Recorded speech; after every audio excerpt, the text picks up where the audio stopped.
Oke teman-teman yang dirahmati Allah, Alhamdulillah kita lanjutkan. Sebetulnya yang tadi kita udah ngebahas bab husnuzon ya, berbaik sangka. Karena salah satu yang bikin hubungan kita, baik itu dengan keluarga ataupun dengan geng, tetap langgeng, tetap nyaman itu ketika kita belajar untuk selalu berbaik sangka semampu kita. Fattaqullaha mastata'tum. Jadi ada level orang yang bisa berbaik sangka tuh level haqqa tuqatih. Kan ayatnya 2 ya. Ayat yang di Ali Imran, ittaqullaha haqqa tuqatih. Kalau ittaqullah itu kita breakdown, kan takwa itu variannya tuh banyak banget. Salah satu di antara arti takwa itu adalah berbaik sangka. Karena berbaik sangka juga amal soleh. Ada orang yang bisa berbaik sangka itu levelnya haqqa tuqatih. Benar-benar baik sangka. Ini orang kayak gak pernah ada pikiran buruk di dalam akalnya, di dalam pikirannya. Selalu baik tentang orang lain. Kalau ke manusia aja yang dia punya aib, dia selalu bisa berbaik sangka. Apalagi ke Allah yang maha sempurna. Ada orang yang kayak gitu emang. Tapi jarang banget. Apa kriteria orang bisa kayak gitu Ustaz? Atau apa kuncinya, tipsnya? Ya mungkin satu, dia orang yang bisa jadi dia emang orang yang polos. Sehingga gak ada pikiran-pikiran yang macam-macam di dalam benak dia, terlalu polos. Ada orang kayak gitu, ada. Kadang-kadang kita cemburu gitu ya sama orang yang terlalu polos. Yang mungkin pergaulannya terbatas, pendidikannya terbatas. Orang desa yang walaupun gak semua orang desa, kalau sekarang kan udah pada online ya. Tapi saya pernah umroh bareng seorang bapak petani yang setiap hari jalan katanya 8 kilo ke sawah, buruh tani bukan petani, buruh tani. 8 kilo ke sawahnya, pulang balik berarti 16 kilo setiap hari. Dan ketika berangkat umroh, itu orang yang lain kadang-kadang namanya orang dari satu grup ya. Ada aja masalah kayak masalah di dalam kamar, misalnya kayak satu grup kita ngambil yang kuat 4 orang. Ada yang nggak senang AC-nya dingin lah, ada yang nggak bisa tidur kalau lampunya nyala lah, yang lain harus nyala, yang satu nggak bisa nyala. Ada yang kalau di kamar mandi paling lama sendiri, jadi pada ngantri. Ada aja masalah. Tapi ini orang nggak pernah ada masalah. Ke orang lain tuh dia nggak pernah baper, nggak pernah bete, nggak pernah marah, nggak pernah ngomongin yang enggak. Nyaman banget, kayaknya hidupnya tuh anteng, nggak ada masalah. Kenapa bisa kayak gitu? Mungkin bukan karena dia orang yang selalu mampu berbaik sangka. Allah menganugerahi dia kepolosan sehingga gak bisa berburuk sangka. Dia gak bisa berbaik sangka dan juga gak bisa berburuk sangka, ya gitu-gitu aja. Dalam satu kondisi kadang orang kayak gini lebih bahagia daripada kita yang complicated ya. Satu sisi kita kalau berbaik sangka itu luar biasa. Tapi sisi lain kalau udah was-wasa berburuk sangka juga bisa rumit banget. Tapi ada orang yang biasa-biasa aja. Sehingga pas lagi umroh tuh saya ngelihat bapak ini kayaknya di antara satu jemaah umroh termasuk saya, dia nih yang paling mabrur ibadahnya. Kenapa? Jangan lihat mabrurnya ibadah itu atau solehnya seseorang itu dari yang tadi sunnah doang. Kadang-kadang ada orang yang ibadahnya tuh bagus banget malam hari tapi siangnya habis. Makanya Nabi nyebutnya dengan istilah apa? Muflis, orang yang bangkrut. Bukan orang miskin, orang bangkrut. Karena kalau orang miskin gak mungkin bangkrut kan? Apa yang mau dibangkrutin karena gak ada yang lebih misalnya kan. Orang bangkrut itu orang kaya tapi jatuh miskin, itu namanya orang bangkrut. Muflis bahasa hadisnya. Siapa orang yang bangkrut kata Nabi? Kata sahabat, orang yang kehilangan uangnya ya Rasul. Orang yang kehilangan ontanya ya Rasul. Orang yang kehilangan hartanya ya Rasul. Kata Nabi bukan itu. Ada yang lebih parah. Siapa? Orang yang kehilangan pahalanya. Dia datang di hari akhirat. Dia datang di hari akhirat masuk dalam komunitas. Nanti di Padang Mahsyar kan banyak komunitas tuh. Ada komunitas ahli tahajud. Ada komunitas ahli sedekah. Ada komunitas ahli sholat berjamaah. Ada komunitas menjaga pandangan. Ada komunitas yang jomblo fisabilillah. Dia wafat dalam keadaan sendiri tapi gak pernah berbuat dosa-dosa yang kayak gitu-gituan. Artinya kan jomblo fisabilillah banget ya. Makanya sampai ada hadis 7 komunitas yang di Padang Mahsyar dapat treatment Allah yaitu naungan kan. Satu komunitas yang isinya semuanya pemimpin yang adil. presiden dari zaman Khulafaur Rasyidin sampai nanti munculnya Dajjal, tapi semuanya orang-orang adil nih. Ada yang kenal dan kita kenal namanya, ada yang kita nggak kenal namanya bahkan ceritanya, tapi ada di antara manusia. Mulai dari level tertinggi yaitu pemimpin negara sampai level terendah yaitu pemimpin keluarga. Ini nih ada komunitasnya. Nanti ada komunitas anak muda yang keren-keren. Keren maksudnya apa Ustaz? Taat tapi asik. Dia masih muda, asik dengan kehidupannya, cuman gak pernah melanggar syariat. Dia rajin ibadah, dia jujur, dia banyak berbuat baik ke orang lain. Komunitas anak-anak muda. Salah satu yang terkenal di antara mereka legend banget siapa? Ashabul Kahfi. Yang lain nanti pemimpin-pemimpin mereka yang barisan paling depan ada Nabi Yahya, Nabi Isa, Yusuf, apalagi kalau di golongan sahabat Hasan, Husain. Ini nih anak-anak muda yang keren-keren nih. Mereka punya komunitas. Nah nanti ada juga komunitas yang ahli ibadah. Cuman ketika dihisap oleh Allah mereka jalan berkomunitas karena mereka digolongkan sesuai dengan amal yang dominan. Yasdur nasu ashtatan. Manusia yasdur akan dikelompokkan ashtatan berkelompok-kelompok sesuai dengan liyuro a'malahum, sesuai dengan amalnya. Jadi kalau datang ahli Quran itu ketahuan, wah hebat ya mereka ahli Quran gitu. Ketahuan dari mana? Mereka akan diberikan kendaraan cahaya. Kemudian dijemput langsung dari tempat mereka dibangkitkan, dari kuburnya dijemput oleh malaikat. Kemudian mereka akan dikawal oleh malaikat yang juga ahli Quran. Siapa malaikat itu? Malaikat Safaroh. Safaroh itu safir. Safir itu artinya brand ambassador, duta. Malaikat-malaikat duta. Wah hebat ya, jadi kayak selebriti di padang mahsyar lewat kelompok selebriti Al-Quran. Ada yang kayak gitu, tapi ini belum dihisap nih, masih berkelompok-kelompok. Begitu masuk hisap, berubah lagi nih. Dari satu komunitas itu misalnya Ahlul Quran, yang penghafal Quran, penghafal hadis, ahli ilmu, ternyata cuma setengahnya yang lulus masuk surga. Setengahnya lagi ketahan, kenapa? Bangkrut. Kenapa bangkrut? Mungkin dia ahli Quran, tapi dia juga suka berburuk sangka dan membicarakan aib orang lain. Mungkin dia ahli tahajud, tapi dia siangnya membicarakan aib orang lain. Ini nih yang bahaya nih. Jadi balik lagi, saya kayak ngerasa iri gitu ke bapak tadi yang orangnya tuh lempeng, ibadahnya mungkin enggak kayak yang lain yang sehari tahu sampai 5 kali. Dia paling sehari sekali, itu juga kalau ada yang ngajak, kalau enggak di kamar aja sendiri gitu kan ya. Karena udah selesai ibadah umroh, ya udah di kamar. Kenapa dia gak ke masjid? Apa kurang soleh? Bukan, gak tahu jalan. Dia sekamar itu berlima, aslinya berempat tapi ditambah jadi berlima dan dia gak komplain. Yang 4 ini komplain, dia gak komplain. Padahal yang 3-nya komplain, dia gak. Kenapa? Karena dia ya gak apa-apa. Terus di antara berlima ini kan ada extra bed ya. Karena kamarnya kamar quad dengan bed yang single bed. Terus karena ditambah satu lagi, soalnya udah ganjil, extra bed, dia tidur di extra bed. Yang notabene extra bed itu enggak seperti yang biasa, kurang empuk, terus dari bawahnya tuh bunyi-bunyi gitu, terus sakit badan, tapi dia mau, padahal dia bayar sama dengan yang lain, tapi dia dikasih extra bed, gak apa-apa. Terus teman-temannya karena malam-malam pada cepet-cepetan, pada berangkat sendiri-sendiri ke masjid, dia tinggal sendiri, takut, sama orang kampung, takut keluar entah nyasar, kan yang paling terkenal tentang Mekah itu kan nyasar ya. Jadi akhirnya dia karena takut nyasar, ya udah di kamar aja. Salat subuh di kamar padahal di Mekah. Pak gimana tadi subuhnya? Di kamar Ustaz. Loh kenapa? Gak ada yang nemenin gitu doang. Wah ini Masya Allah, mungkin subuh dia tuh lebih afdal daripada kita yang subuhnya di masjid. Kenapa? Bukan karena dia gak mau, dia gak mampu, takut. Yang lain tawaf sehari 5 kali, dia tawaf kalaupun ada yang ngajak sehari sekali. Tapi gak pernah ngomongin aib orang lain.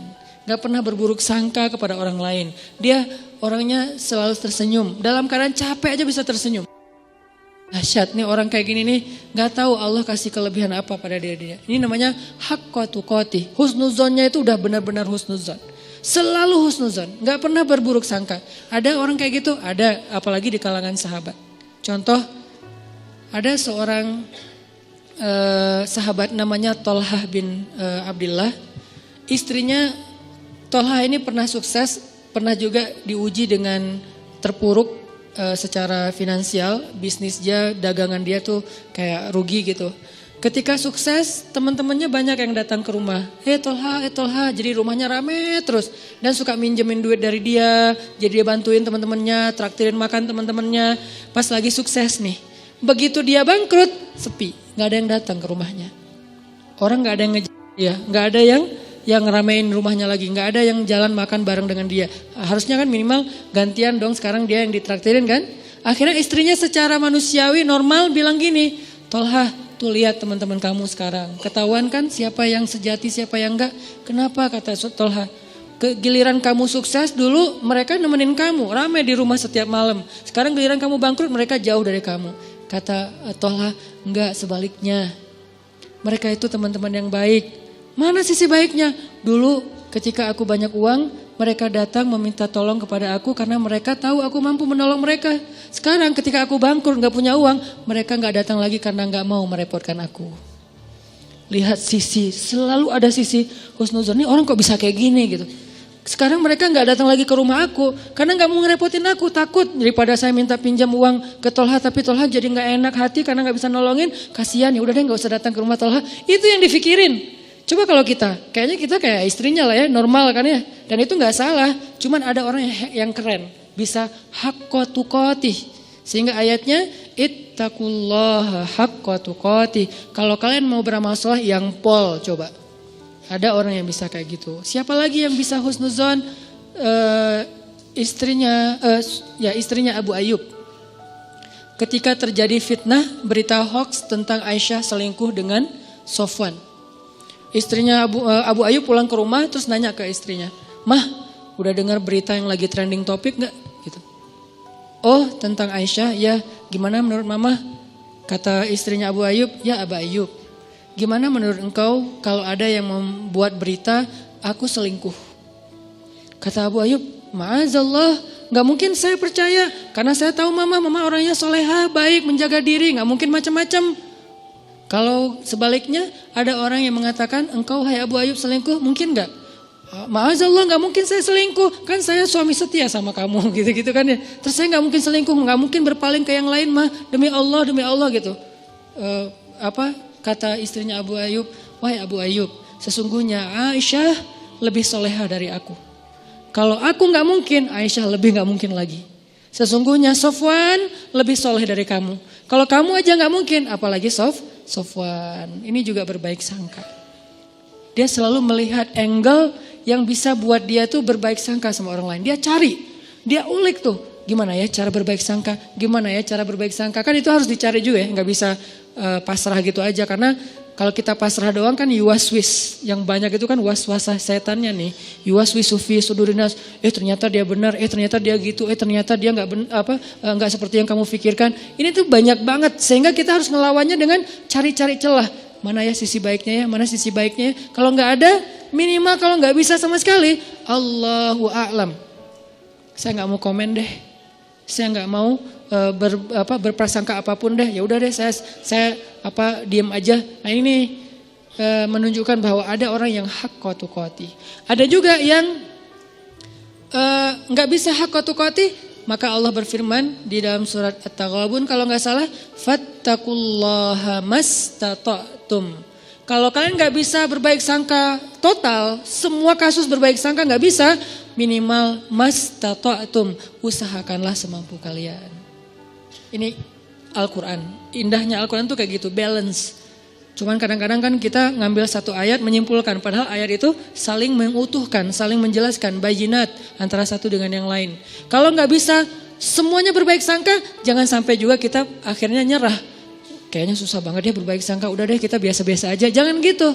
Mastata'tum, berusahalah semampu kalian. Yang kalian lewatkan minta ampun sama Allah, yang kalian mampu maka jagalah, dawamkan, istiqomahkan. Fattaqullaha mastata'tum. Mastata'tum itu yang mana Ustadz? Yang kecil-kecil dulu, latihan dari yang kecil dulu. Berbaik sangka terhadap hal-hal yang mungkin buat kita sih nothing tulus lah. Ya, ini kan masih gampang ya berbaik sangkanya ya. Apalagi buat orang yang mungkin gak ada hubungannya dengan kita. Yang kalau kita berbaik sangka juga atau berburuk sangka gak ada untung ruginya buat kita. Ya udah kita latihan dari yang itu dulu. Terus kasus-kasus sepele, kasus yang sekedar komen, sekedar broadcast. Kayak misalnya kita lagi di satu grup, beda mazhab. Tiba-tiba ada yang broadcast mazhab yang kita nggak sama dengan kita. Jangan langsung berburuk sangka, nih kayaknya nyepet gua nih. Jangan. Sampai di dalam taklim juga kadang-kadang ada orang yang berburuk sangka gara-gara pertanyaan. Misalnya, Ustadz saya mau nanya, gimana orang yang kerjanya masih riba? Langsung diliatin. Lo maksudnya gua? Jangan, karena dia nggak kenal kita dan dia juga nggak tahu. Mungkin dia nanya, memang dia pengen tahu jawabannya. Tapi jangan juga sengaja kita nanya buat menjatuhkan teman kita yang baru belajar. Kayak misalnya dia baru datang, hijabnya belum sempurna. Kita lihat, wah ini ada bahan pertanyaan nih. Pas sesi tanya jawab, Ustadz, apa hukumnya masuk masjid? Hijabnya masih kelihatan kayak orang di sebelah. Nah ini nih. Atau kalau nggak bilang pun sampai bikin dia nggak nyaman gitu. Yang jelas saling apa ya?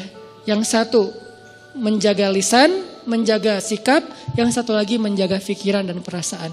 Ini kalau bisa kayak gini semampu kita ya. Karena buat saya juga mungkin saya pastinya belum hakku tuqatih.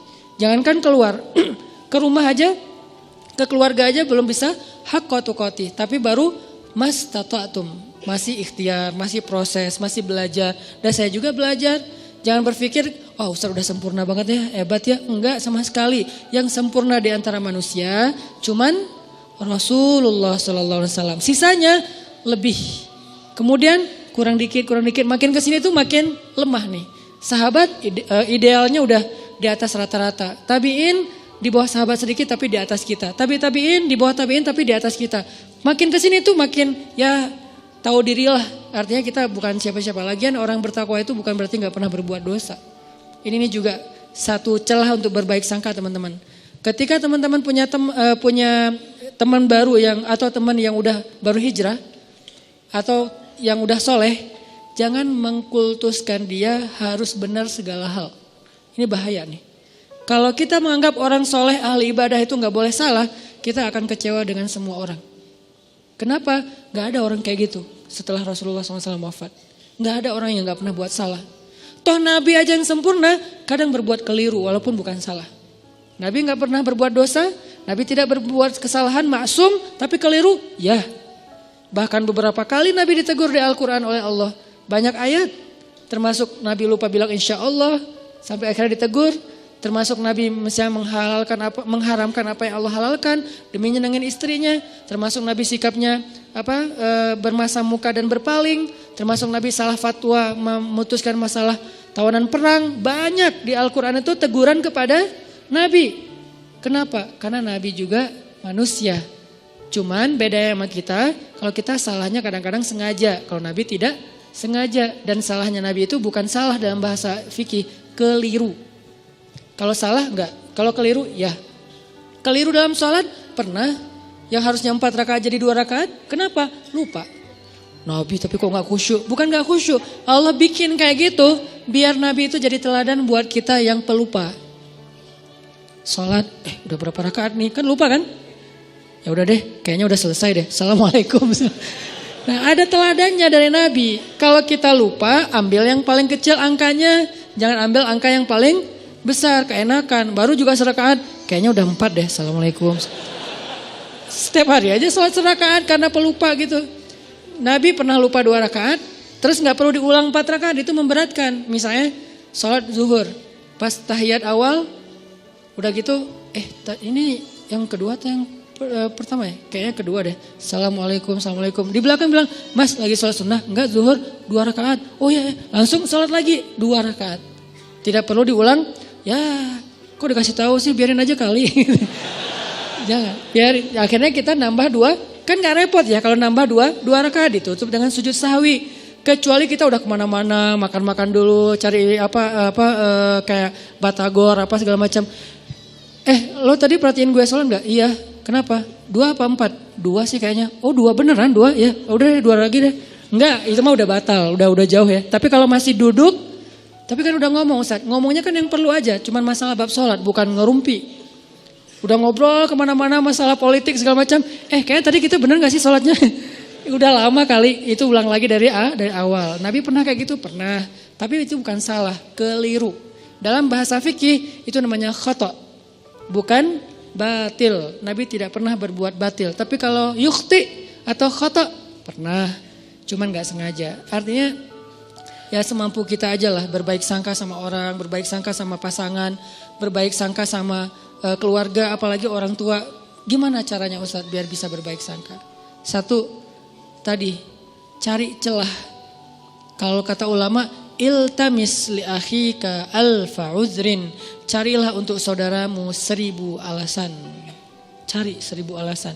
Arti 1000 alasan di sini, jangan buru-buru menyimpulkan.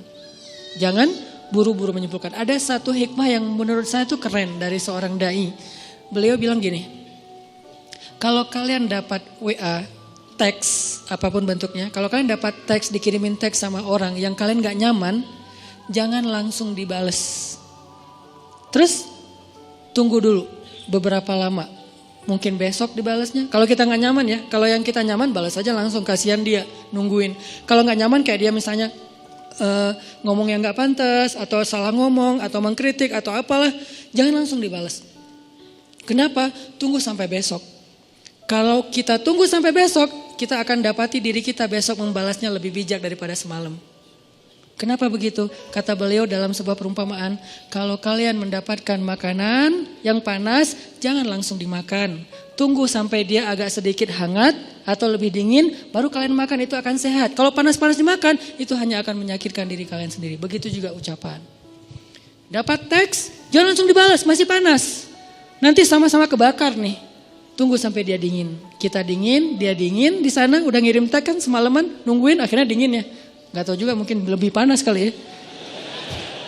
Nah, kita membalasnya dalam keadaan dingin, sejuk, enak tuh. Kayak air dikasih teh panas, tunggu sampai jadi teh hangat.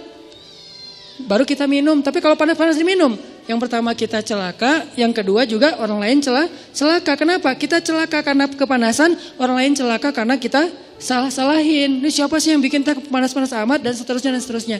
Begitu juga dengan ucapan. Ini cara berbaik sangka nih. Caranya jangan langsung disimpulkan, jangan langsung dijudge, tunggu aja dulu. Siapa tahu setelah kita tunggu ternyata secara natural terjelaskan dengan sendirinya. Muncul tabayun yang tidak kita sengaja, bukan kita cari, bukan. Tiba-tiba muncul kayak tabayun, penjelasan dari sana sini. Akhirnya kita gak sempat menyimpulkan yang negatif kan. Alhamdulillah selamat gitu. Ustaz, kadang-kadang buruk sangka itu bukan disengaja, muncul aja. Makanya gak mungkin lah kita sengaja pengen berburuk sangka sama orang lain. Itu was-wasa dari setan. Kok salah setan sih Ustaz? Ya emang salah setan. Kenapa kok salah setan? Ya setan, memang untuk disalahin gitu kan. Makanya Nabi Yusha ketika lupa dengan ikannya yang berenang, apa kata beliau?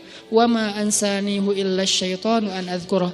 Enggak ada yang bikin saya lupa kecuali karena saya setan. Ini setan nih kerjaannya nih, gitu. Jadi a'udzubillahi minasyaiton. Pas kita ada yang enggak enak di pikiran kita, a'udzubillahi minasyaitonir rajim.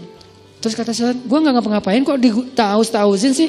Ya emang bagian dia gitu. Masa a'udzubillahi minni. Ya Allah, aku berlindung dari diriku sendiri, kan gak mungkin ya. Gak ada ayatnya, yang ada berlindung dari setan. Intinya cari celah, jangan langsung disimpulkan, biarin aja dulu, larut.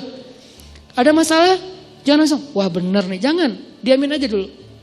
Minimal kalau gak tertabayun, terjelaskan dengan sendirinya, kitanya udah concernnya udah pecah dengan hal-hal yang lain. Siapa tahu tiba-tiba Allah memberi kita rezeki lupa, besok gak sempat dibahas lagi. Ini cara-cara berbaik sangka yang kata ulama praktis. Tunggu, jangan simpulkan dulu. Kedua, cara berbaik sangka, kita ingat-ingat kebaikannya. Karena kalau kita gak pernah ingat kebaikan orang lain, agak susah sih memikirkan bahwa dia itu sebetulnya gak ada maksud apa-apa. Tapi kalau menurut kita nih orangnya tuh baik, orangnya tuh gak pernah bohong. Begitu ada orang yang bilang dia bohong lo kemarin, kayak gak mungkin deh. Soalnya setahu saya, dia tuh orangnya selalu jujur. Nah kan, karena kita ingat bahwa dia jujur, susah percaya kalau dia bohong. Karena kita ingat dia orangnya setia, susah percaya kalau dia selingkuh. Karena kita ingat dia orangnya perhatian, susah percaya kalau dia cuek. Ini nih ingat kebaikan.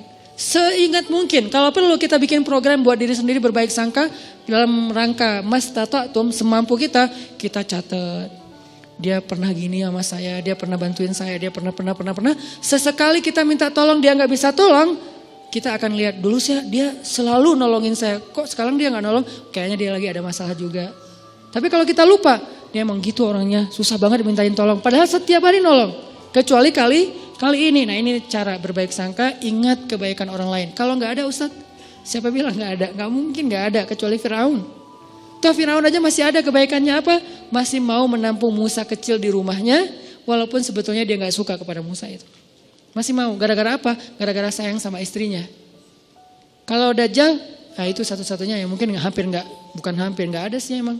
Sehingga kita disuruh bertaus di akhir sholat kita dari Dajjal. Jadi taus itu kayaknya setahu saya itu dua ya, setan dan Dajjal. Ini saking buruknya. Tapi kalau manusia biasa pasti ada. Kalau nggak kelihatan sama kita bukan nggak ada, kita nggak tahu. Sehingga kita berbaik sangkanya ya pasti adalah kebaikan dia, cuman saya nggak tahu. Ustadz, kalau yang berburuk sangka itu tentang sesuatu yang bikin kita sebel gimana Ustadz? Ini nih yang agak berat nih. Kalau nggak ada hubungannya dengan kita kayak isu, informasi apa yang lagi nge-hit atau apa, itu mungkin buat kita sih gampang berbaik sangkanya. Tapi kalau yang bikin kita nyesek gimana Ustadz berbaik sangkanya? Sholat. Jangan berbaik sangka sama dia kalau belum mampu. Berbaik sangkalah kepada Rabbnya. Karena kalau ini juga nggak bisa, udah nggak ada lagi harapan. Cara berbaik sangka kepada Allah hubungannya dengan dia apa Ustadz? Ya Allah, saya nggak tahu apa yang terjadi. Saya serahkan urusan dia kepada Engkau. Engkau pasti nggak akan ngecewain saya dong pastinya. Ini cara berbaik sangka ke Allah. Akhirnya tawakal modalnya supaya kita nggak ngikutin prasangka buruk kita yang bikin kita nyesek. Kadang-kadang orang berburuk sangka itu bukan hanya dalam kehidupan yang biasa. Dalam ibadah aja bisa berburuk sangka. Dan kalau udah kayak gitu udah nggak nyaman. Ada teman kita misalnya kayak lagi puasa sunnah. Kok dia egois banget sih puasa sunnah pas lagi mau ngajak acara makan-makan bareng saya nggak bisa, sehari aja dia batal. Nah ini udah mulai muncul sebelnya, nggak nyamannya. Berbaik sangkalah apa? Ya mungkin dia nggak ada hajat yang dia lagi butuhin sehingga dia kayak lagi ngelobi langit dengan ibadah-ibadah sunnah, dan itu lebih dia butuhkan daripada sekedar membatalkan puasa demi makan-makan dengan kita. Ya udah deh nggak apa-apa, mungkin dia punya hajat yang penting, bisa kayak gitu atau apapun lah bentuknya. Kadang-kadang dalam ibadah juga berburuk sangka itu bukan yang fatal sih, tapi agak dikit ganggu, kayak lagi sholat berjamaah. Saya pernah ngimamin kan ada ayat-ayat yang kadang-kadang kalau lagi berkesan gitu diulang-ulang ya. Kayak misalnya baca ayat, bukan Ar-Rahman sih, kalau itu pasti diulang-ulang sih, fabi ayya rabbikum tukadziban. Ada yang kayak wabasyiril ladzina amanu wa 'amilus shalihat. Sampaikanlah berita gembira kepada orang yang beriman dan beramal soleh. Wah, ini keren ya ayatnya. Wabasyiril ladzina amanu wa 'amilus shalihat. Diulang lagi. Kenapa? Lagi mensugesti diri. Gak usah khawatir deh beramal soleh. Karena pasti gembira hasilnya. Pasti dibahagiain Allah. Pasti Allah balas. Gak mungkin dikecewain. Wa basyiril ladzina amanu wa amilus solihat.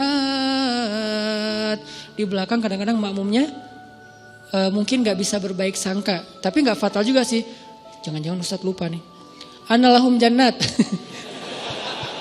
Karena kebenaran dia hafal. Analahum jannat dibenerin. Saya wa basyiril ladzina amanu wa 'amilus shalihat annalahum jannatin tajri min tahtil anhar. Ya. Seandainya bisa ngomong, tahu. Cuman kan enggak bisa ngomong dalam sholat ya. Jadi bukan saya lupa, lagi menikmati ayat yang menurut saya berkesan gitu, tapi kayak dibener-benerin, teriak satu masjid, analahum jannat. Dia baru tahu analahum jannat dari yang di depan, dan dia juga enggak hafal aslinya. Jadi kayak, wah ternyata itu ya udah deh rame-rame yuk. Analahum jannat gitu. Apaan sih? Ada yang kayak gitu. Pernah sekali kayak gitu sholat dibenerin dari belakang. Padahal saya gak ngerasa lupa gitu. Terus akhirnya apa? Saya sebagai imam kan gengsi gitu kan. Pas analahum jannat. Analahum jannat. Dilebay-lebayin iramanya gitu biar yang pengen ngasih tahu kode gitu. Gue hafal. Cuman lagi kayak khusyuk gitu sih. Intinya adalah berburuk sangka itu emang gak nyaman. Dalam ibadah aja gak nyaman. Padahal itu bukan hal yang fatal kan. Mungkin justru makmumnya kayak, kasihan ya ustadznya ya, udah 5 kali ngulang gak lewat-lewat. Udah deh kita benerin. Kalau berbaik sangkanya imam ya kepada makmum, kalian baik banget sih dibenerin, padahal saya gak salah loh. Kasihan deh lo gitu. Jadi artinya ya berbaik sangka semampu kita. Terus ada yang ketiga, gimana caranya biar gak terjadi berburuk sangka. kita nih sebagai orang yang kadang-kadang suka bikin masalah, suka bikin syubhat istilahnya. Apa itu syubhat? Sesuatu yang berpotensi salah faham. Itu namanya syubhat. Sesuatu perkataan, perbuatan, posting kalau dalam bahasa sosmed itu yang berpotensi orang salah faham. Nah, kitanya yang harus tabayun segera sebelum terjadi kesalahpahaman. Contoh, saya posting main air di laut pakai celana pendek. Kan berpotensi orang salah paham ya. Wah, Ustaz kok celana pendek gitu kan? Akhirnya di caption, not itu pakai knee band. Saya menutup lutut pakai kayak ikat lutut gitu. Jadi tetap ketutup. Ini pakai knee band loh ya, ditutup di pakai yang agak kayak ketat gitu. Cuman warnanya warna kulit. Kenapa tuh harus pakai celana pendek? Ya aja main papan pakai celana panjang, jeans pula gitu kan ya. Kan jadi bid'ah gitu kan. Gimana saya mau deketin teman-teman surfing sementara saya dianggap ahli bid'ah dalam mazhab surfing. Kecuali saya pakai shortboard yang emang dia lebih modern sehingga saya bisa pakai wetsuit gitu kan, pakaian kayak nyelam gitu yang panjang. Tapi kebenaran karena emang masih belajar, biar lebih gampang pakainya yang longboard, selong mungkin. Kalau bisa 10 meter gitu kan. Selong mungkin biar lebih stabil kan, makin long, makin lebar, makin tebal kan makin stabil tuh. Walaupun berat sih kalau kena lumayan gitu. Ngambil yang paling long, makin bold. Sehingga mazhabnya itu makin kayak wah, single fins or die gitu kan. Satu fin atau gak usah sama sekali deh, gak usah pakai fins gitu. Akhirnya ngikutin mazhab teman-teman yang emang mereka punya prinsip bahwa kalau long itu celananya pendek Ustaz, bajunya geleber gitu Ustaz, terus kayak gitu-gitu. Oh ada yang gitu-gitu ya? Iya ya Ustaz, ya udah deh biar saya gak diahliin bid'ah, biar bisa dekat sama mereka, ngobrol santai. Ya udah pakai celana pendek, cuman biar gak jadi syubhat, ditutup lututnya. Ini namanya mentabayyun sendiri sebelum dipertanyakan oleh orang lain. Ada yang kayak gitu, ada juga yang kayak misalnya kita lagi ke satu wilayah yang mereka baca Qur'annya itu kalau sholat bismillahnya dijaharkan. Ada yang mazhab jahar, ada yang enggak. Kalau saya kan ngambil mazhab yang sir, tapi baca cuman enggak dijaharkan. Nah pas lagi di sana kita bisa jelasin, maaf ya saya mungkin baca cuman sir gitu. Biar orang, lah Al-Fatihah enggak pakai bismillah. Nah diperjelas. Kalau perlu bismillahnya yang biasa, bismillahirrahmanirrahim. Kali ini bismillahirrahmanirrahim. Enggak pakai irama tapi jelas gitu. Supaya orang lain, oh ya tenang deh kalau gitu. Jadi kita kayak tabayun sendiri, itu perlu. Apa dalilnya Ustaz? Nabi pernah kayak gitu. Nabi suatu malam lagi nganterin istrinya pulang. Karena dari masjid, Nabi enggak nginep di rumah istri yang itu. Cuman dianterin pulang. Pas lewat di sebuah lorong kayak gang gitu yang agak-agak remang-remang. Nabi berdua dengan cewek, lagi nganterin cewek ini pulang. Dari itu berlah istri beliau. Tiba-tiba lewat sahabat ngelihat Nabi sama cewek, langsung mereka mempercepat langkahnya. Nabi, pergi aja. Pergi aja mereka, dipanggil sama Nabi. Sebentar kata Nabi. Kenapa ya Rasulullah? Ini adalah Sofia istriku, kata Nabi. Ini adalah Sofia istriku. Kata sahabat, ya Rasulullah, gak mungkin kami berburuk sangka kepadamu. Kata Nabi apa? Inna syaitan yajri majrad dam. Setan itu mengalir di dalam aliran darah kalian. Maksudnya apa? Dia tahu banget yang kalian rasain. Mungkin sekarang kalian gak akan ada apa-apa. Nabi sama cewek, pergi aja gak usah dipikirin. Udah disimpan. Besok ada yang ngomongin atau ngelihat sekali lagi. Bener ya kayaknya semalam yang kita lihat. Nah jadi gitu tuh. Daripada jadi omongan, maka Nabi langsung tabayun. Sebentar.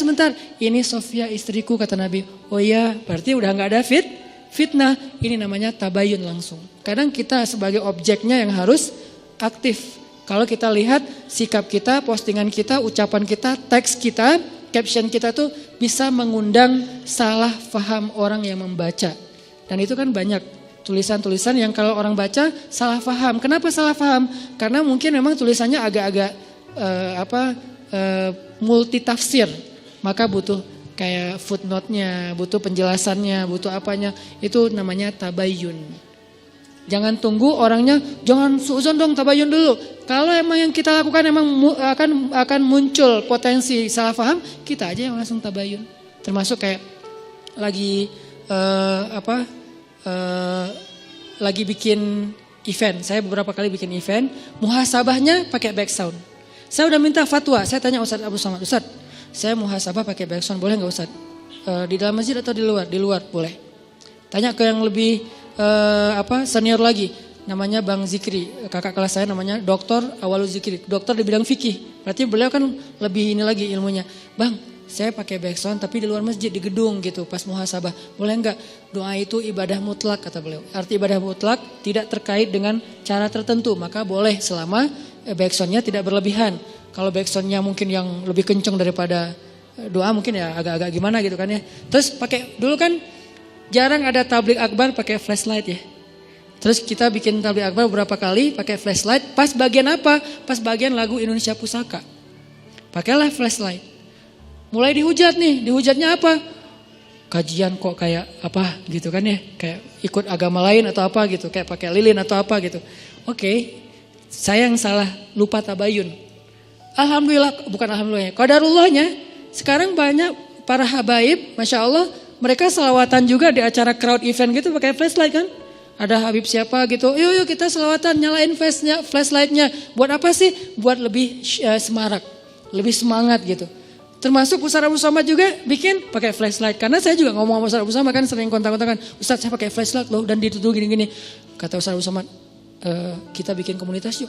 Komunitas apa? Komunitas korban tahzir kata beliau. Karena kayak saling curhat-curhat gitu. Oh iya Ustadz, maksudnya gak apa-apa selama itu bukan di dalam masjid. Akhirnya besok-besok kalau saya bikin event, saya jelasin ini di luar masjid ya gitu. Ini enggak di ini di gedung ya. Ini kenapa saya bikin 2 event, satu di masjid, satu di luar masjid? Karena emang ada kondisi yang memang beberapa teman-teman yang mungkin baru belajar, pengen nyaman dalam taklim itu butuh dipancing dengan sesuatu yang gimmick. Sehingga kita bikin, jangan sampai kita lakukan itu di masjid, akhirnya di luar masjid. Jadi tetap semua dapat menunya deh. Yang udah medium dapat menu medium, yang udah bold dapat menu bold, menu bold. Yang masih light dapat menu light, bertahap, setiap orang berproses. Kalau yang pengen bold, datang aja ke Al-Latif pas kajian tarbiyah saya. Teman-teman pemuda aja tahu gimana boldnya kajian kita tentang masalah pergerakan. Itu bold banget, pasti akan bosan. Kalau yang di sini medium, ada yang lebih light lagi, ada. Dan makanya sekarang saya agak sedikit ditambah-tambahin. Yang dulu mungkin entertainnya lebih banyak, gaming yang lebih banyak, sekarang naikin level dikit. Kayak gitu-gitu kan, ini proses dalam dakwah. Tapi harus tabayun supaya tidak jadi syubhat, jadi salah faham. Kadang-kadang lupa tabayun, namanya juga fattaqullaha mastata'tum, semampu kalian, semampu kita aja. Jadi 3. 1, cari celah. 2, apa tadi teh?